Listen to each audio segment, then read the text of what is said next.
Hi everyone, welcome to Mastering Palo Alto Networks. My name is Rene Cardona. During this course, I will be showing you how can you take full advantage of your Palo Alto firewall. We are going to go over every single feature that this powerful platform can offer you to protect your network from any possible threats. We're going to take a look at all that, but first, I would like to introduce myself. I am Rene Cardona. I am a data center and cybersecurity solutions architect. I love everything that has to do with IT, especially data center and the cybersecurity realm. I love to be engaged in fun, exciting projects. I would like to always provide my customers excellent service by providing the right solution and the right approach without too much effort. I am a CCIE service provider and also a Palo Alto Networks certified security engineer. Support Palo Alto firewalls. I also support Fortinet, and those are the FortiGate firewalls, as well as the Cisco Firepower Threat Defense, or FTDs. I also support other firewall platforms. By far, those are my favorite ones. I believe that Palo Altos are very complete. It will have every possible feature that your environment will need. I do a lot of hyperconverged deployments. I work with data centers that are software-defined driven, so policy-driven data centers, networks are flowing more and more towards a policy-driven architecture. I do a lot of VXLAN deployments, as well as working with Cisco ACI. You can find me on my personal blog site, rcitnet.com, or via LinkedIn. In this course overview, what are we going to learn? I have broken down this course in 8 sections. We're going to begin section 1 by getting to know the PAN-OS web interface. We need to know exactly where to look for a specific setting, so that's why we want to get familiar with PAN-OS 8. In section 2, we're going to be configuring one of the most common items on any firewall, and those are address objects. The structure of your policies. So you need to create proper objects, and you got to name them correctly and look coherent. So you got to make sure that your firewall policy table is completely clean. And this is why we need to make sure that those addresses, services, and group objects are configured and used accordingly. In section 3, we're going to take a look at the security zone. This is Network Security 101. You want to make sure that your networks are isolated and you control traffic that goes in and out of those zones. And this is why you have a firewall. You need to make sure that not everything is allowed to go onto critical applications or your critical server farm.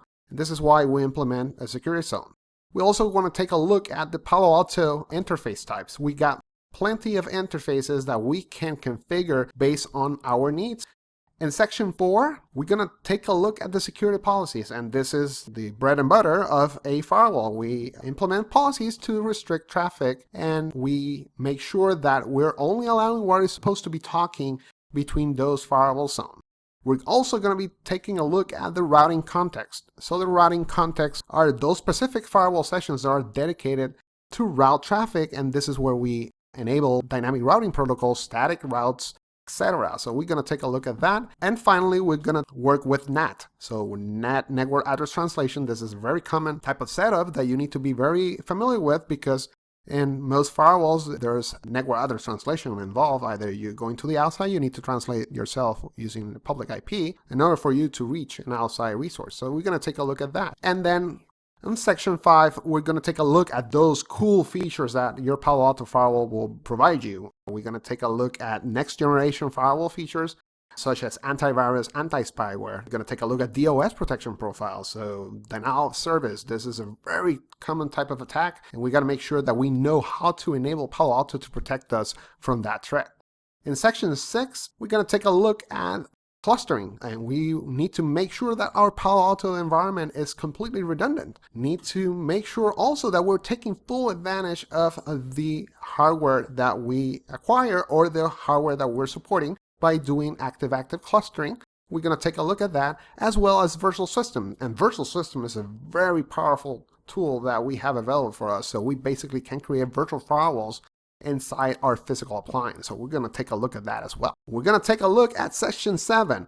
We need to build site-to-site tunnels, and this is a very common practice on Palo Alto firewalls or any other firewalls. In IPsec tunnels, we connect remote offices, we connect to third-party providers, we connect to anyone that is not technically locally on our network, but we need to exchange communication and we got to do it securely over the internet.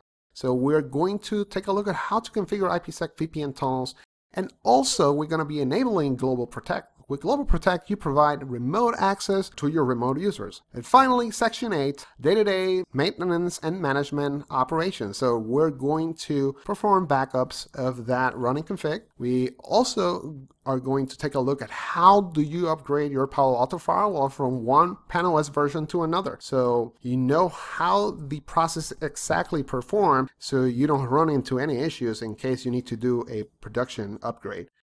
All right, so I'm going to talk a little bit about the prerequisites on this course. Very simple. You need to know a basic understanding of firewall operations.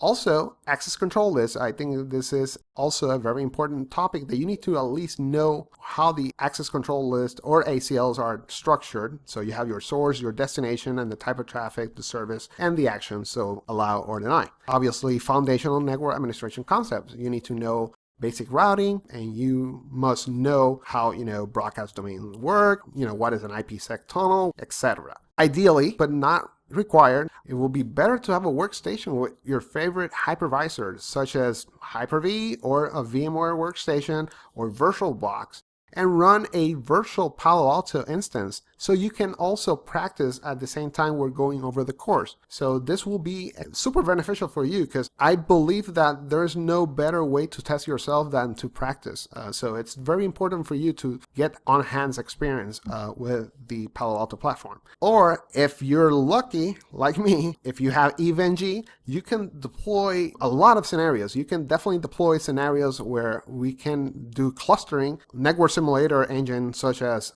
EVE-NG or GNS3. So if you have opportunity to practice on those type of environment, that's even better. You can deploy multiple Palo Altos, cluster them, etc. I'm excited to begin. I hope you're excited to begin. Let's get started.